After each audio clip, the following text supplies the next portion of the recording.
ఏంట్రా మారు వేషంలో వచ్చా? ఎవరి దగ్గర లోన్ తీసుకున్నావా? మావా ఇది మారు వేషం కాదు, ధనవంతుడి వేషం. మన తండ్రి పేదవాడైతే అది మన విధి, దానికి మనం ఏం చేయలేము. మన మామగారు కూడా పేదవాడైతే అది మనకు మనమే పెట్టుకున్న చితి. Yeah of course. కనుక వీలైనంత వరకు మన మామగారు పేదవాడు కాకుండా చూసుకోవాలి. ఎలా ఉంది మన ప్రిన్సిపల్? ప్రిన్సిపల్ బానే ఉంది, కానీ ఆ లిప్స్టిక్ ని కొంచెం అవాయిడ్ చేసి ఉండొచ్చు.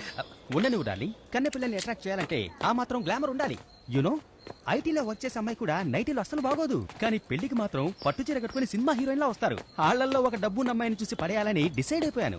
నేను ఒకటి చెప్పనా? ఒకటే కర్మ, 4 చెప్పు వింటాను. అందం 20లో ఉంటుంది, 60లో ఉంటుంది. డబ్బు 1వ తారీఖు ఉంటుంది, 30వ తారీఖు ఉండదు.